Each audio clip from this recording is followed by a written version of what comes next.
Hello friends, आज हम लोग एनालॉग इलेक्ट्रॉनिक्स का पार्ट 3 पढ़ेंगे और आज हम लोग डिस्कस करेंगे हाफ वेव रेक्टिफायर। तो चलिए शुरू करते हैं।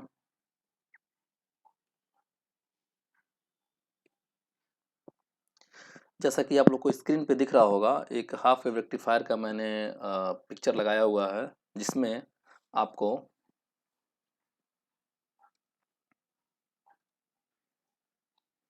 यहाँ पे ये जो दिख रहा होगा सप्लाई वोल्टेज, ये हमारा प्योर एसी है।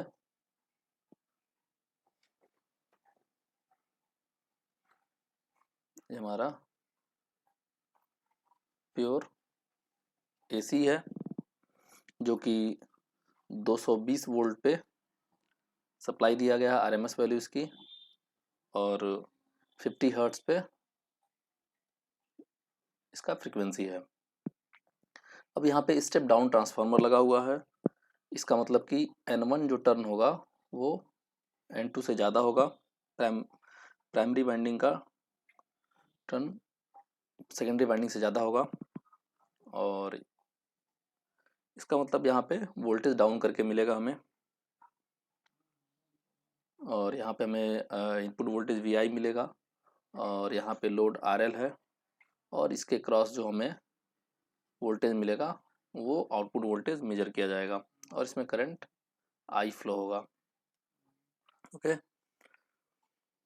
अब बात आती है कि ये जो VI यहाँ पे आ रहा है, सेकेंडरी वाइंडिंग पे जो करंट VI आ रहा है वो कितना आएगा। VI इज इक्वल टू आएगा VM sine omega naught T.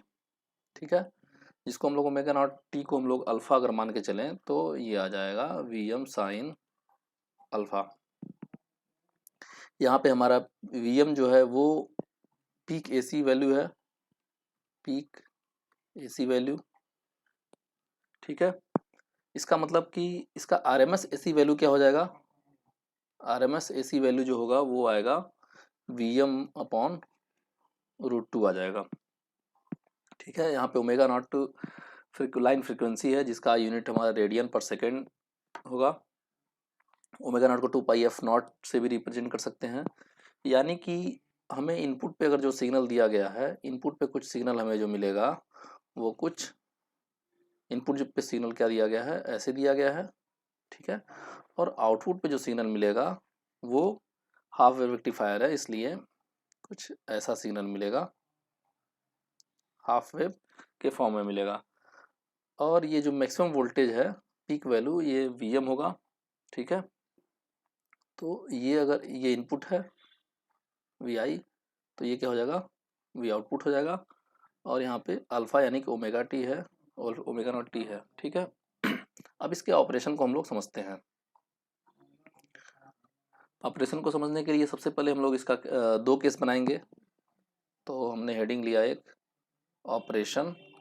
ठीक है, इसमें हम लोग केस फर्स्ट ले रहे हैं। केस फर्स्ट क्या लेंगे कि जब अल्फा की वैल्यू यानी ओमेगा नॉट टी की वैल्यू कितनी हो, 0 से पाई के बीच में होगी। ठीक है, और यहीं पे हम लोग केस 2 भी लेंगे। केस 2 लेंगे जब अल्फा की वैल्यू पाई से अल्फा की वैल्यू पाई से 2π रहेगी। ठीक है, तो जब अल्फा की वैल्यू 0 से पाई के बीच रहेगी तो उस समय VI जो है, यहाँ पे मैं सिग्नल इनपुट सिग्नल भी बना दे रहा हूँ, कुछ ऐसा सिग्नल है, और ये हमारा पाई है और ये 2π है। यानी 0 से पाई के बीच में VI की वैल्यू पॉजिटिव दिख रही है आपको यहाँ पे, और ये निगेटिव वैल्यू दिख रहा है। तो यहाँ पे क्या आएगा, इस समय जो डायोड होगा, यहाँ देखिए ये डायोड होगा। अगर मान लीजिए यहाँ पे अगर मैं यहाँ पे प्लस वैल्यू ले, ये माइनस प्लस होगा या माइनस होगा, तो ये फर्स्ट हाफ में क्या चलेगा, ये डायोड हमारा फॉरवर्ड बायस में रहेगा। तो वही यहाँ पे बताने का मैं कोशिश कर रहा हूँ। जब डायोड फॉरवर्ड बायस में होगा, डायोड किस में रहेगा, फॉरवर्ड बायस में होगा, तो उस टाइम पे शॉर्ट सर्किट होगा, क्योंकि हमने डायोड आइडियल लिया है। तो उसमें कंडीशन कुछ ऐसा बनेगा, यहाँ पे RL है और इसके क्रॉस वी नॉट है, तो वी नॉट इक्वल्स टू क्या आ जाएगा, वी आई आ जाएगा। ठीक है, क्योंकि यहाँ पे कोई भी लॉस नहीं हो रहा, तो सारा का सारा वोल्टेज कहाँ पे अपीयर होगा, लोड के क्रॉस अपीयर होगा, यानी कि V naught equal to V I मिलेगा। ठीक, अब सेकेंड केस में अगर हम बात करें तो डायोड जो है वो क्या हो जाएगा, रिवर्स बायस में हो जाएगा। क्यों, क्योंकि यहाँ पे उस टाइम पे नेगेटिव हाफ साइकिल में यहाँ पे प्लस हो जाएगा और यहाँ पे माइनस होएगा, तो ये किस बायस में हो जाएगा, पी को नेगेटिव जोड़ रहे हैं और एन को पॉजिटिव जोड़ रहे हैं, इसका मतलब रिवर्स बायस में हो जाएगा। तो ये डायोड जो है वो ये ओपन सर्किट बिहेव करेगा। जब ओपन सर्किट बिहेव होगा, इसका मतलब उसका मतलब क्या होगा कि उसमें लोड के क्रॉस जो वोल्टेज आएगा वो कितना आएगा, 0 वोल्टेज आएगा। तो कुछ सर्किट उस टाइम पे ऐसा बनेगा, यहाँ पे आर एल और इसके क्रॉस आउटपुट वोल्टेज मिलेगा हमें। आउटपुट वोल्टेज क्या मिलेगा हमें उस टाइम पे, 0 मिलेगा। जब आउटपुट वोल्टेज 0 मिलेगा तो फाइनल आउटपुट का वेव फॉर्म कैसे बनेगा, फर्स्ट हाफ में V I V naught equal to V I मिल गया और सेकेंड हाफ में 0 मिला, यानी कि 0 से पाई हमें वी आई मिला। ठीक है, ये एक्सिस अगर वी आई के लिए है तो, और सेकेंड हाफ में पाई से 2 पाई हमें क्या मिला, 0 वैल्यू मिला। तो ये एक हमारा एनालिसिस ऑपरेशन हो गया कि कैसे ये डायोड हमारा रेक्टिफायर हमारा हाफ वेव रेक्टिफायर कैसे ऑपरेट करेगा। अब हम लोग नेक्स्ट चलेंगे हम लोग कि इसका एनालिसिस अगर किया जाए हाफ वेव रेक्टिफायर का तो वो कैसे होगा। Analysis of half rectifier, analysis of half wave rectifier. Okay, तो सबसे पहले हम लोग इसमें फाइंड करेंगे इंस्टेंटेनियस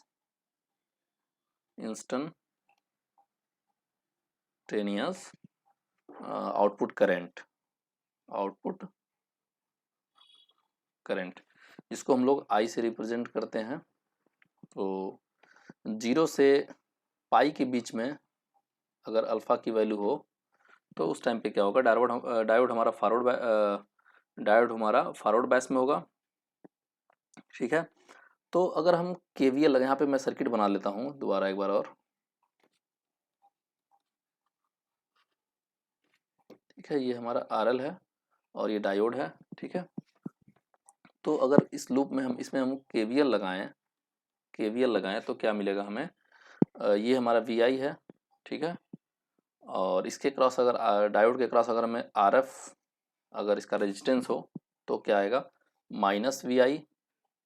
ठीक है, पॉजिटिव साइकिल में minus V I plus current, अगर हम इसमें forward current instantaneous current I मान के चल रहे हैं तो आई आर एफ, क्योंकि डायोड के क्रॉस हम रेजिस्टेंस आर एफ मान के चल रहे हैं। और लोड के क्रॉस भी करंट क्या होगा, क्योंकि सीरीज में है तो आई ही रहेगा, और लोड के क्रॉस रेजिस्टेंस कितना है, आर एल है, तो ये इक्वल टू 0 हो जाएगा। यानी कि यहाँ पे आई की वैल्यू जो आएगी वो V I upon R F plus क्या हो जाएगा, आर एल आएगा। ठीक है, यहाँ पे वी आई को हमने स्टार्टिंग में क्या माना था, V M sine alpha upon R F plus R L माना था। ठीक है, तो अगर हम ये वैल्यू ले लें, ये देखिए यहाँ पे V M upon R F plus R L, इसको हम लोग क्या लिख सकते हैं, आई एम लिख सकते हैं। यानी कि आई की जो वैल्यू आएगी वो आएगी आई एम, जो कि पीक करंट है, और साइन अल्फा, ये हमारा इंस्टेंटेनियस करंट आया। ठीक है, और यहाँ पे हमारा आई की वैल्यू की आई एम की वैल्यू कितनी हो जाएगी, यहाँ पे आई एम की वैल्यू हो जाएगी V M upon R F plus R L. ठीक है, जो कि आई एम हमारे यहाँ पे पीक आउटपुट करंट है। नेक्स्ट अगर हम किस में बात करें, पाई से अल्फा की वैल्यू पाई से 2 पाई अगर लेते हैं तो क्या होगा कंडीशन, उस समय क्या होगा कि डायोड किस में होगा, रिवर्स बायस में होगा, और रिवर्स कंडीशन में डायोड जो करंट को in reverse condition diode passes a current equal to the reverse saturation current which is negligible, यानी कि रिवर्स सेचुरेशन करंट निग्लिजिबल होगा। इसलिए यहाँ पे करंट जो फ्लो होगा इंस्टेंटेनियस करंट फर्स्ट हाफ में, यानी कि पॉजिटिव हाफ साइकिल में आई एम साइन अल्फा 0 से पाई के बीच में, और i इक्वल टू 0 कब होगा, जब पाई से अल्फा की वैल्यू 2 पाई होगी। ये हमारा इसका कंक्लूजन आया इंस्टेंटेनियस करंट का। नेक्स्ट हमारा हेडिंग जो होगा वो होगा DC output current. DC output current, जिसको हम लोग आईडीसी से रिप्रेजेंट कर रहे हैं, आईडीसी। तो आईडीसी जो होगा वो एवरेज वैल्यू ऑफ आई होता है। IDC is equal to average value of I, यानी कि इंस्टेंटेनियस करंट, जो कि कैसे फाइंड होगा, एरिया अपॉन पीरियड। ठीक है। तो आईडीसी की अगर हम इसको न्यूमेरिकली देखें तो क्या आएगा, 1/2 पाई, जो कि टाइम पीरियड है टोटल, और एरिया कैसे निकलेगा, 0 से 2 पाई, और इसका इंटीग्रेशन कर देंगे, कहाँ से, 0 से 2 पाई तक इंटीग्रेशन कर देंगे, आई और डी अल्फा। ठीक है। आई की वैल्यू यहाँ रखेंगे तो 1/2 पाई ब्रैकेट में 0 से पाई, इसको ब्रेक करते हैं हम लोग, और आई की value I am sine alpha plus, और पाई से 2 पाई की वैल्यू क्या है, आई की 0 है वहाँ पे, तो 0 डी अल्फा। जब इसको हम लोग सॉल्व करेंगे तो आई डी सी की वैल्यू कितनी आ जाएगी, वो आएगी I am upon pi.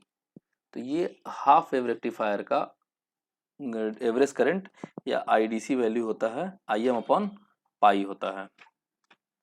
Next अगला हमारा हेडिंग होगा RMS output current. RMS output current कैसे आएगा, आरएमएस आउटपुट करंट, जिसको हम लोग आई आर एम एस से रिप्रेजेंट करते हैं या रिप्रेजेंट कर रहे हैं इस पर्टिकुलर एनालिसिस में। I R M S equal to होता है I R M S value of I, that means I R M S equal to root mean square होता है, तो रूट, उसके बाद मीन मीन्स आपका 1/2 पाई, और इंटीग्रेशन 0 से 2 पाई के बीच में 1 टाइम पीरियड तक का कर रहे हैं हम लोग। तो आई स्क्वायर स्क्वायर है तो root mean square means I का स्क्वायर करेंगे, और यहाँ पे डी अल्फा। अब यहाँ पे वैल्यू अगर पुट करते हैं हम लोग तो वो कितना आ जाएगा, 1/2 पाई। ठीक है। 0 से पाई, 0 से पाई ही क्यों ले रहे हैं, क्योंकि नेक्स्ट में हमारा पाई से 2 पाई में 0 हो गया, तो उसको हम लोग यहाँ पे लिख नहीं रहे हैं, two I M square sine square alpha D alpha. ठीक है। अब इसको जब हम लोग सॉल्व करेंगे तो इसको cos 2 साइन, इसको हम लोग क्या कर सकते हैं, cos 2 अल्फा के फॉर्म में भी इसको ब्रेक कर सकते हैं। फाइनली जब ब्रेक करने के बाद हमें क्या मिलेगा, आई आर एम एस, आपको पता होगा I 1 - 2 sine square alpha, alpha equal to कितना होता है, 2 cos 2 अल्फा होता है। तो जब हम इसको सॉल्व करेंगे तो हमें मिल जाएगा under root I M square upon 4 pi, और यहाँ पे आ जाएगा pi. Finally I R M S का रिजल्ट कितना हो जाएगा, आई एम अपॉन 2। तो हमने देखा एवरेज वैल्यू जो आई है वो आई एम अपॉन पाई आई है हाफ वेव रेक्टिफायर के लिए, और I R M S value कितनी आई है, आई एम बाई 2 आया है हाफ वेव रेक्टिफायर के लिए। अभी इतना ही रहने देते हैं, नेक्स्ट एनालिसिस हम लोग नेक्स्ट क्लास में